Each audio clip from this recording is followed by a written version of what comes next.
நம்ம சேனலை சப்ஸ்கிரைப் பண்ணாதவங்க வீடியோக்கு கீழே தெரிகிற ரெட் கலர் சப்ஸ்கிரைப் ஆப்ஷனை கிளிக் பண்ணிக்கோங்க.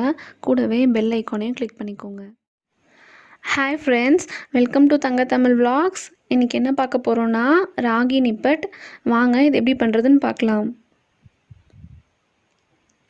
இன்றைக்கி நான் 1 டீஸ்பூன் சீரகம் எடுத்திருக்கேன், 1 டீஸ்பூன் மிளகாத்தூள் எடுத்திருக்கேன். மிளகாத்தூள் உங்கள் காரத்துக்கு ஏற்ற மாதிரி எடுத்துக்கோங்க. 1 டீஸ்பூன் மிளகுத்தூள், 1 டீஸ்பூன் கருப்பேல் எடுத்திருக்கேன். வெள்ளையில் இருந்தால் கூட நீங்கள் யூஸ் பண்ணிக்கலாம். கொஞ்சமாக கடலைப்பருப்பை 20 மினிட்ஸ் தண்ணியில் ஊற வச்சு எடுத்திருக்கேன். கொஞ்சமாக கருவேப்பிலை, கொஞ்சமாக பெருங்காயத்தூள், அப்புறம் பட்டர் 1 ஸ்பூன் எடுத்திருக்கேன். பட்டர் இல்லைன்னா நீங்கள் 1 கரண்டி அளவுக்கு ஆயிலை ஹீட் பண்ணி மாவு கூட சேர்த்து பிசைஞ்சிக்கலாம்.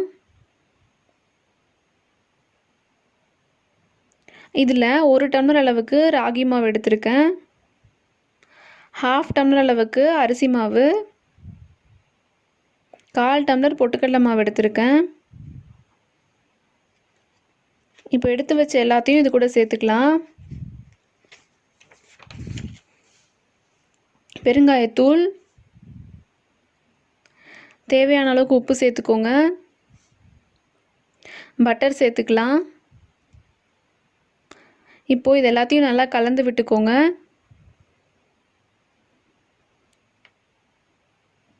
இப்போது கொஞ்சம் கொஞ்சமாக வாட்டர் சேர்த்து நல்லா கெட்டியாக பிசைஞ்சு விட்டுக்கலாம்.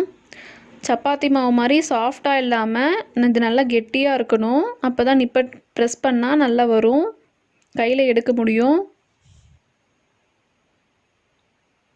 இப்போது இதை பிசைஞ்சாச்சு. இந்த அளவுக்கு கெட்டியாக இருக்கணும்.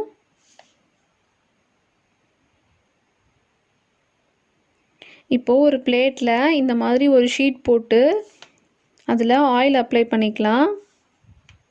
உங்கள்கிட்ட சப்பாத்தி மேக்கர் இருந்தால் நீங்கள் சப்பாத்தி மேக்கர் மேலே கூட இந்த மாதிரி ஷீட் போட்டு ப்ரெஸ் பண்ணி எடுத்துக்கலாம். இந்த மாதிரி சின்ன சைஸ் உருண்டையாக எடுத்துக்கோங்க. ஷீட்டை கவர் பண்ணிக்கலாம். இந்த மாதிரி பேஸ் ஃப்ளாட்டாக இருக்க கப் யூஸ் பண்ணி ப்ரெஸ் பண்ணி எடுத்துக்கோங்க.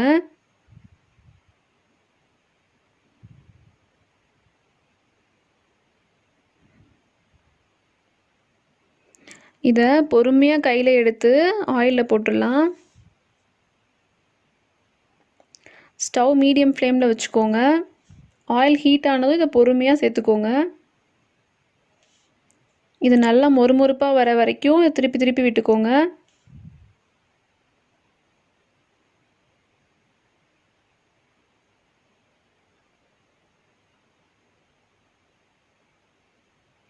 இப்போ இது ரெடி ஆயிடுச்சு. இதே மாதிரி எல்லாத்தையும் சுட்டு எடுத்துக்கலாம்.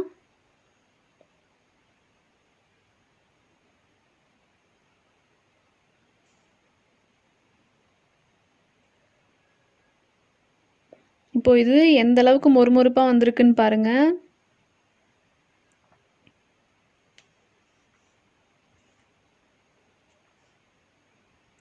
இது நல்ல ஒரு ஹெல்த்தியான ஈவினிங் ஸ்நாக். நீங்களும் இதே மாதிரி செஞ்சு பாருங்கள். இந்த வீடியோ உங்களுக்கு பிடிச்சிருந்துச்சுன்னா லைக் பண்ணுங்கள், ஷேர் பண்ணுங்கள், சப்ஸ்கிரைப் பண்ணுங்கள், கமெண்ட் பண்ணுங்கள். தேங்க்யூ.